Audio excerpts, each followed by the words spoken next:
जय गुरुदेव। सच्चे साधक के लिए एक अंतरंग वार्ता के अगले सत्र में मैं स्वामी वैशम पायन आर्ट ऑफ लिविंग फाउंडेशन से आप सबका बहुत बहुत स्वागत करता हूँ। आज का ज्ञान पत्र पढ़ लेंगे, फिर उस पर चर्चा भी होगी। यह ज्ञान पत्र 2 फरवरी 2002 न्यूयॉर्क यूनाइटेड स्टेट्स में दिया गया। शीर्षक है व्यापार और अध्यात्म।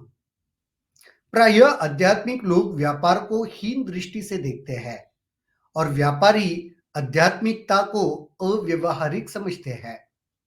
हमारे प्राचीन ऋषि मुनियों की परिकल्पना के अनुसार आध्यात्मिकता दिल है तो व्यवसाय पैर है। व्यक्ति या समाज इन दोनों ही पहलुओं के बिना पूर्ण नहीं हो सकते। व्यवसाय भौतिक जगत के सुख साधन प्रदान करता है और आध्यात्मिकता से मानसिक और भावनात्मक सुख प्राप्त होता है। आध्यात्मिकता व्यवसाय में सदाचार और सही कार्य पद्धति लाती है।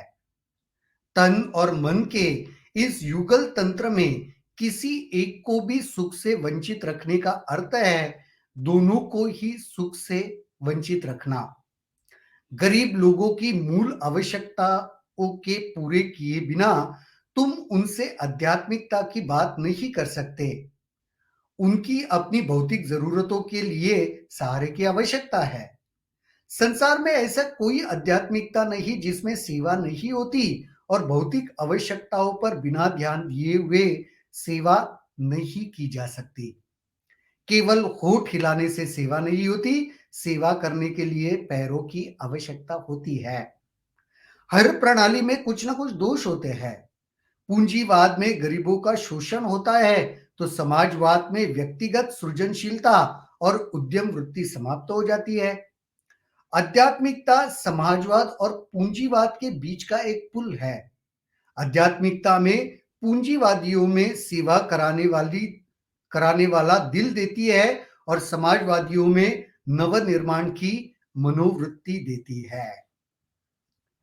तो व्यापार और अध्यात्म एक दूसरे के एकदम विपरीत लगते हैं कुछ लोगों को।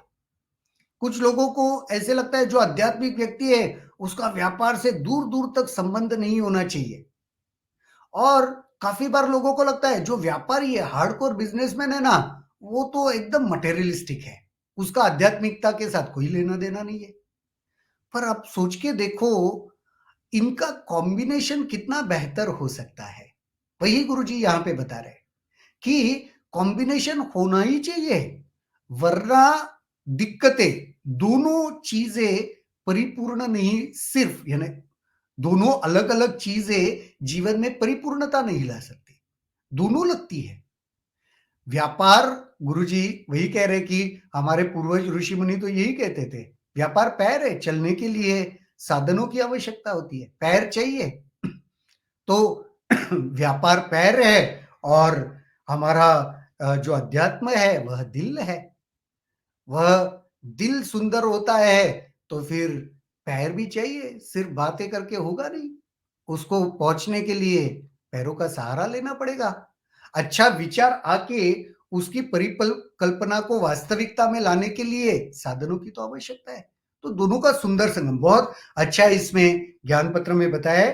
प्राय आध्यात्मिक लोग व्यापार को हीन दृष्टि से देखते हैं और व्यापारी आध्यात्मिकता को अव्यवहारिक समझते हैं।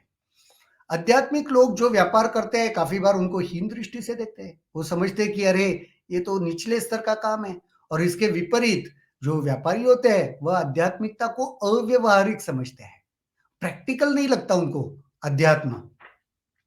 हमारे प्राचीन ऋषि मुनियों की परिकल्पना के अनुसार आध्यात्मिकता दिल है तो व्यवसाय पैर है। लेकिन ऋषि मुनियों को बहुत अच्छे तरीके से पता था दोनों की आवश्यकता है, दिल है और पैर है। एक उदाहरण के लिए कहा है तो दोनों की आवश्यकता है, दोनों के साथ होने से ही जीवन सुंदर हो सकता है।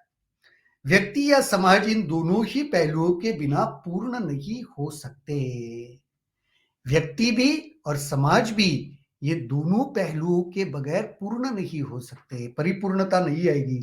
व्यवसायिक भौतिक जगत के सुख साधन प्रदान करता है तो आध्यात्मिकता से मानसिक और भावनात्मक सुख प्राप्त होता है। व्यवसाय भौतिक साधनों की उपलब्धि कराता है, सुख उससे मिल सकता है, कंफर्ट मिल सकता है, लेकिन आध्यात्मिकता मानसिक स्तर पे सुख को प्रदान करता है, एक कंफर्ट दिलाता है। आध्यात्मिकता व्यवसाय में सदाचार और सही कार्य पद्धति लाता है। आध्यात्मिकता क्या कर सकता है? व्यवसाय में एक्सप्लॉयटेशन कम कर सकता है। देखो, प्रॉफिट कमाना ठीक है, लेकिन किसी को लूट के एक्सप्लॉइट करके प्रॉफिट कमाना बहुत अच्छा नहीं है ना? ऐसे है क्या? किसी को एक्सप्लॉइट किए बगैर तुम प्रॉफिट कमा ही नहीं सकते, ऐसी बात नहीं है। तो आध्यात्मिकता अगर होगी ना, तो ये पहलू व्यवसाय में आ जाएगा। सही कार्य पद्धति ला सकता है आध्यात्मिकता। तन और मन के इस युगल तंत्र में किसी एक को भी सुख से वंचित रखने का अर्थ है दोनों को ही सुख से वंचित रखना। गरीब लोगों का मूल आवश्यकताओं को पूरा किए बगैर तुम उन्हें उनसे आध्यात्मिकता की बात नहीं कर सकते। अगर कोई बहुत व्यक्ति गरीब है, उसको बेयर मिनिमम साधनों की भी पूर्ति नहीं हो रही है, जो मिनिमम चाहिए जीवन जीने के लिए, और तब तुम उसे अध्यात्म की बात सुनाओ, बात नहीं बनेगी। क्योंकि उसको जो मिनिमम चाहिए वो तो चाहिए ही, वो पहले उपलब्ध करवाना पड़ेगा। उनको अपनी भौतिक ज़रूरतों के लिए सहारे की आवश्यकता है, बिल्कुल। वो बेसिक चीज़ों की जो नीड्स है, उसको पूरा करने के लिए उनको तो सहारा देना पड़ेगा। संसार में ऐसी कोई आध्यात्मिकता नहीं जिसमें सेवा नहीं होती। संसार में कोई भी आध्यात्मिकता बगैर सेवा के हो नहीं सकती। तो आध्यात्मिकता यही सिखाती है कि जो ज़रूरतमंद है, उसका सहारा बनो। और भौतिक आवश्यकताओं पर बिना ध्यान दिए हुए सेवा भी नहीं की जा सकती। हाँ, मिनिमम देखो, तुम्हारे पास तुम सेवा कब कर पाओगे, दूसरों का सहारा कब बन पाओगे? जब बेसिक चीजों की तुम्हारे पास पूर्ति है, परिपूर्णता है, वो प्रचुर मात्रा में, तभी तो कुछ कर पाओगे। तुम्हारे पास खुद के पास ही मिनिमम वो भौतिक चीजें भी नहीं है। सपोज एग्जाम्पल, कहीं पे दूर, जैसे गुजरात में कुछ साल पहले एक बहुत ही भीषण भूकंप आ गया था। आप सपोज बंबई में रहते हो, ठीक है? अब आप सेवा करने के लिए वहां पे कुछ मदद करने के लिए जाना चाहते हो, लेकिन आपके पास जाने के लिए गाड़ी नहीं है, बस की अरेंजमेंट नहीं है, उसका टिकट खरीदने के पैसे नहीं है। आप चलते चलते भी जा सकते हो, नहीं ऐसी बात नहीं है, लेकिन फिर वहां पहुंचते पहुंचते जो जरूरत शायद खत्म हो गई होगी, तब वहां पे ऑलरेडी इतने लोगों ने कुछ कर दिया होगा। समझ में आ रही बात? तो कभी कभी ना, वो भौतिक चीजों को कंप्लीट निग्लेक्ट करके उसके और न देखते हुए भी बात नहीं बन सकती, यही कह रहे हैं। सेवा करने के लिए पैरों की आवश्यकता होती है, केवल होठ हिलाने से सेवा नहीं होती। बिल्कुल, साधनों की आवश्यकता होती है सेवा करने के लिए भी, उतना तो चाहिए कम से कम। हर प्रणाली में ना कुछ दोष होता है। जैसे पूंजीवाद में गरीबों का शोषण होता है। कैपिटलिस्ट जो कंट्री है, पूंजीवाद जहाँ पे प्रभावी है, वहां पे ऐसे माना जाता है गरीबों का शोषण करते हैं जो पूंजीवादी होते हैं। और समाजवाद में व्यक्तिगत सृजनशीलता और उद्यम वृत्ति समाप्त हो जाती है। और इसके विपरीत अगर आप देखोगे तो कम्युनिज्म में क्या होता है? कम्युनिज्म में ना, फिर वह कुछ क्रिएटिविटी, क्योंकि सबको एक जैसे ट्रीट किया जाता है।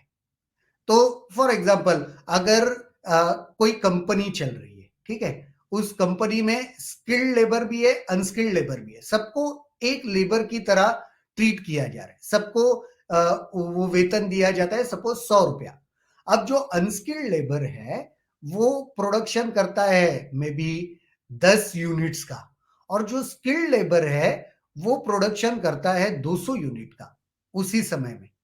अब आहिस्ते आहिस्ते क्या होता है, जो स्किल्ड लेबर है ना, वो बोलता है अरे मैं 200 का प्रोडक्शन करके भी क्या फायदा है, मैं मेरा स्किल को, मेरे मेहनत को, मेरे वो कंसंट्रेशन को इस्तेमाल करके मैं इतना कर रहा हूं, लेकिन मुझे मिलता कितना है, वो अनस्किल्ड लेबर की तरह।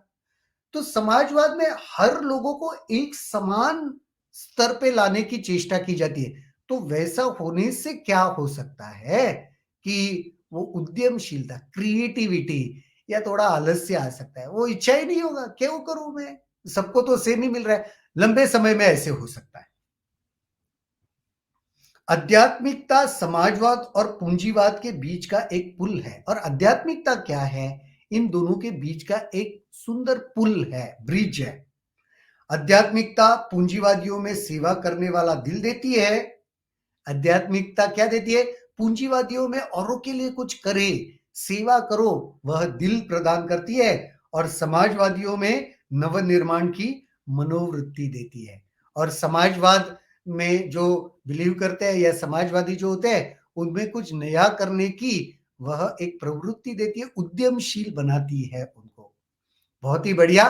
तो व्यापार और अध्यात्म, ये समाज को बेहतर बनाने के लिए दोनों की आवश्यकता है। इससे जुड़े हुए कोई भी प्रश्न अगर आपके मन में उठते हैं तो जरूर इसे कमेंट सेक्शन में लिखिए, हम उस पर चर्चा करेंगे वहां पर। और आज के लिए तो यहीं पर रुकते हैं, कल दोबारा मुलाकात होगी इसी जगह इसी समय किसी नए विषय के साथ। तब तक के लिए शुभ रात्रि, जय गुरुदेव।